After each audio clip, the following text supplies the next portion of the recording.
Welcome to the figureFIT Lifestyle Coaching Podcast. I'm your host, Liz Nierzwicki, international best-selling author of the book Happy, Healthy, Fit, founder and owner of Solace Yoga Studio, Solace Yoga School, and figureFIT, the worldwide online personal training program.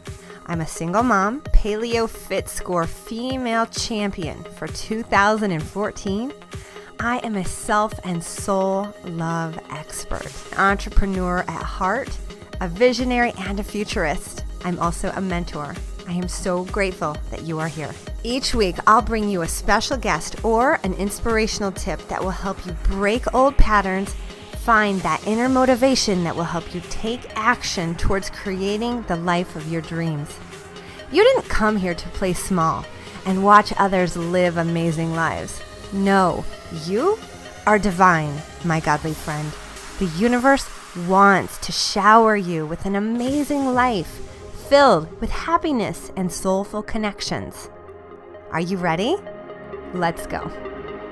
Welcome to the figureFIT podcast, where we discuss fitness, paleo nutrition, yoga, meditation, spirituality, and other ways to have a happy, peaceful, and abundant life. And here's your host, Liz Nierzwicki. Hey guys, and welcome back to the show. I am so happy you're here today. And today I wanted to talk with you about just a couple of things that I've been speaking with some clients at my yoga studio about. And it's about intrusive thoughts.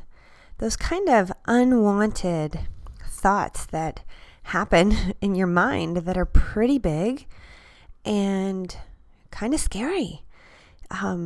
So I was talking about this with a private client the other day, and we were discussing whether this is normal or not. And I'm like, well, if it happened, then yeah, it's normal.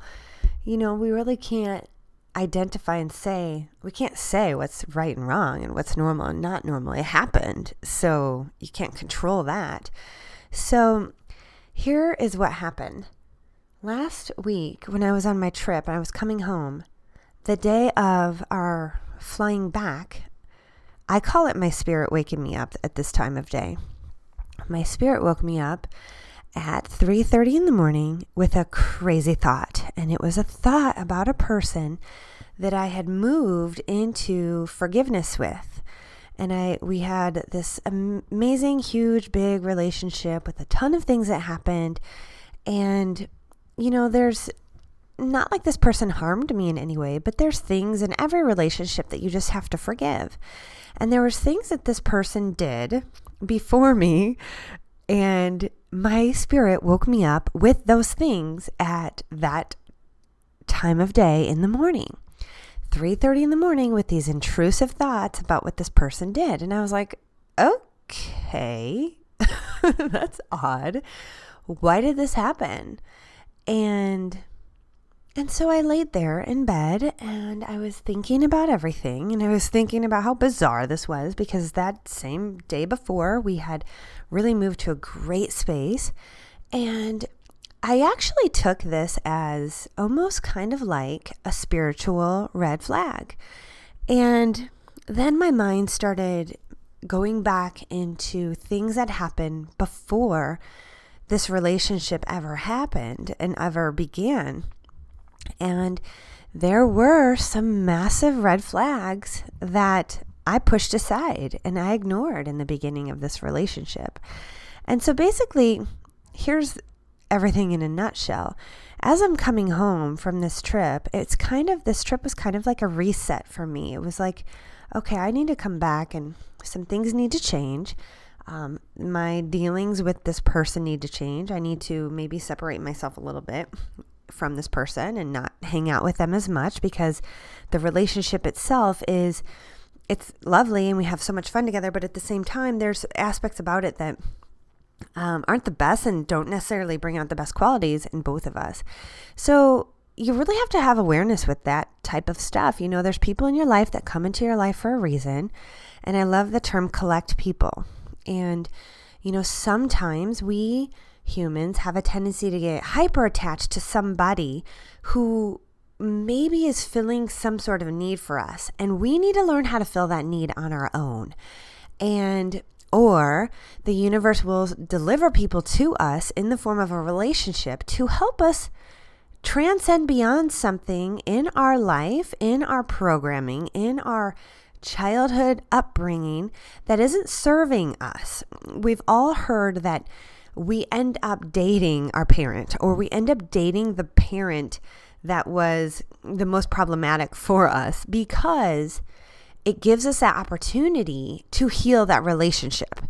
And there's an amazing book called Receiving Love. And in that book, it says that you're going to find that person, and you're going to be faced with all of your darkest things. This person's going to bring out the best in you and the worst in you. And you're going to have to face yourself. They're your mirror. They're the person who's there to bring your attention to what you need to move beyond and grow past. And, in this case, I just felt like that morning my spirit was going, okay, here is just a warning sign. Like, I want you to go back home and do you, and just give yourself some space, serious space between you and this person. Because the memory that got blasted into my mind that morning at 3:30 in the morning had nothing to do with me. And I was like, okay, well, this has nothing to do with me. It's before me. Really, why do I care? Well, I care because for some reason, this was brought into my awareness. And at the time of day that it was, and it was just kind of like, hey, just be careful and look at everything with awareness of what the attachment that you had with this person, the decisions that you made, and how can you go back and be healthy for you, and just with awareness. So actually, I took that as such a gift. In the moment, it was crappy and it felt awful to have that intrusive thought come in. But as I laid there and I was like, well, there's definitely a reason that this just happened for me, because it's here to gift me with my own sense of strength and power and awareness as to, just coming back and really kind of protecting myself. And, I think that this goes forward to everybody. If there are, spiritual red flags that you've seen. So let me go a little bit deeper into this, because this, I just have to share because I started to really look at this concept. And actually I looked on Google because I was like, is there such thing as a spiritual red flag? Because we've all heard of red flags in relationships, but I'm such a spiritual person and believe that everything happens for a reason. And I looked it up on Google and I found nothing to the concept of what I'm speaking about here on this podcast, and not to the depth of what this is. Some of it was just like relationship red flags, but I'm talking spiritual. I'm talking, this is a universe or God-given warning sign as to, hey, check yourself before you wreck yourself. And okay, so let's back up. This same exact relationship. One day when I was coming home from dropping my son off to meet his dad halfway, I was driving home, a 6.5 hour drive. Well, I was getting ready to meet this person for the first time. And I was really excited. And I actually was driving a little too fast and I got pulled over. And one of my first thoughts was, I wonder if this is a sign that I should not meet this person. And I have to look back at everything now and go, I think it was. I think it absolutely was a spiritual red flag. And you know what? There's been other ones in my life, and there's been other ones in this relationship as well that, I think we as humans have a tendency to go, oh, that means nothing. But here I am to say, more than ever now at my ripe age of 39, to start to honor those signals and start to pause and check yourself. Why are you going into this? What are you trying to get? What are you hyper attached to? So the yoga philosopher in me is really looking at the path of yoga and how we attach to things, to people, to fill a need. And there is balance in everything. We humans attach to the things that fill us up and give us something that we think that we need. Now, when that thing is taken away from us, we suffer. So that's where our balance needs to come in. I talked about this on a live on Facebook the other day on my yoga studios Facebook page. And the concept is brahmacharya, and it's non-excess.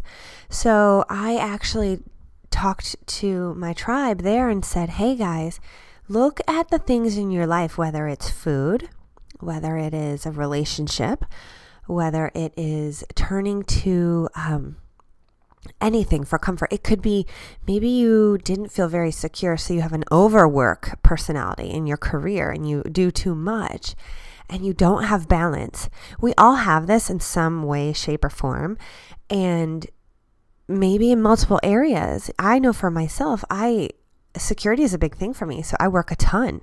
Not having a father when I was growing up was this has been a huge learning curve in my 30s.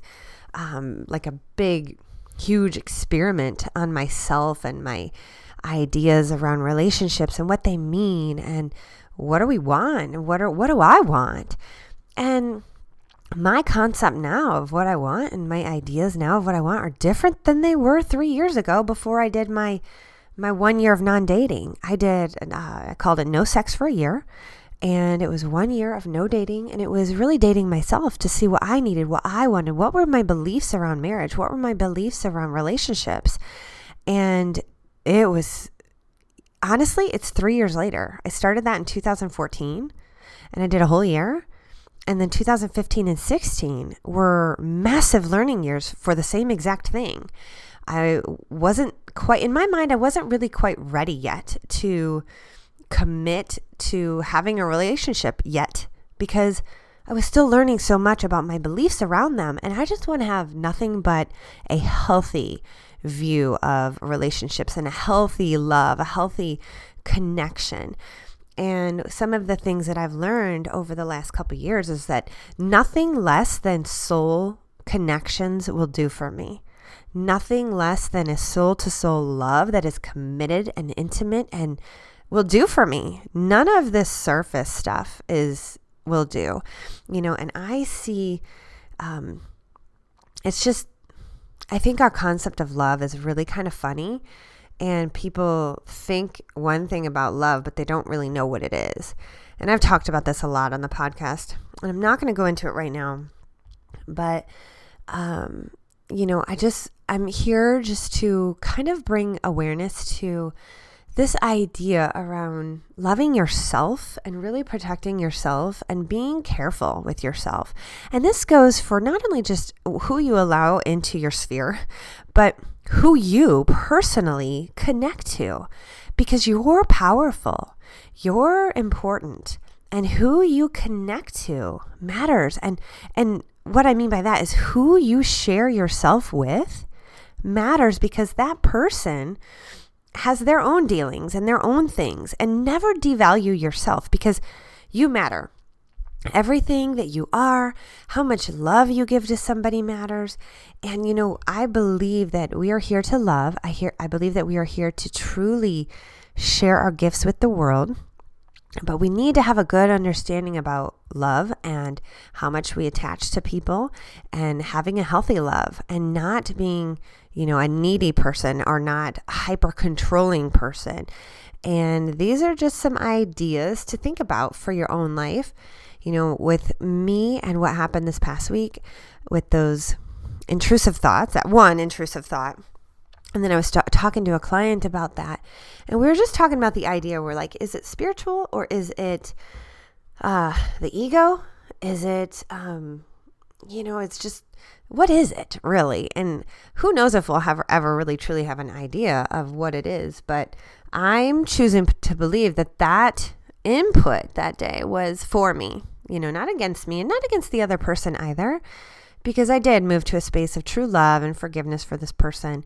And it's really, I think of it more as a spiritual warning sign and a red flag to say, hey, just, be careful with you. So take a look in your own life and maybe take some time to just sit down if there's something bothering you and go back. And I want you to look at where you might have had some spiritual red flags with this thing, okay? And if this concept resonates with you, I would love to hear from you.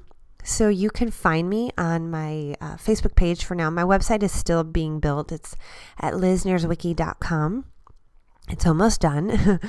But you can reach out to me there. You can sign up for the newsletter there. You can also come to my Facebook page and reach out to me there for now.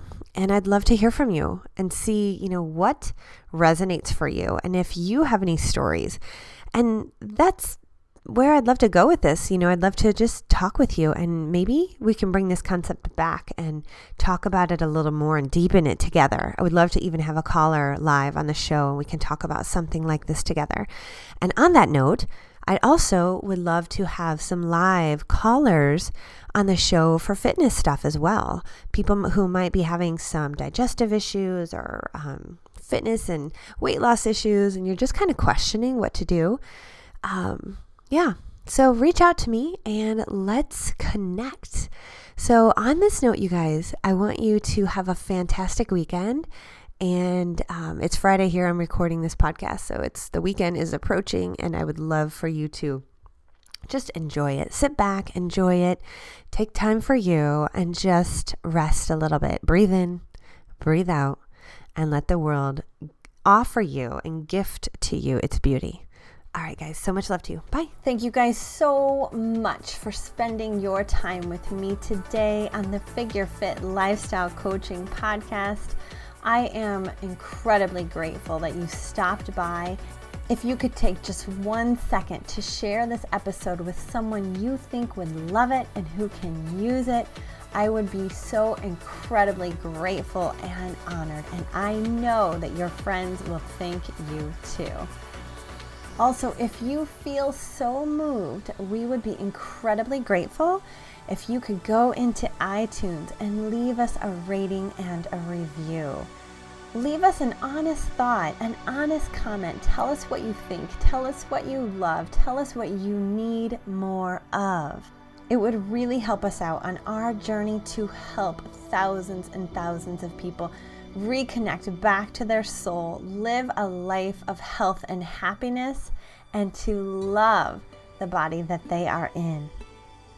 Until then, don't forget that you are so worth your own self-love, self-care, and investment in your body, your goals, and your life. Thank you so much for tuning in today, everybody. Have a great day.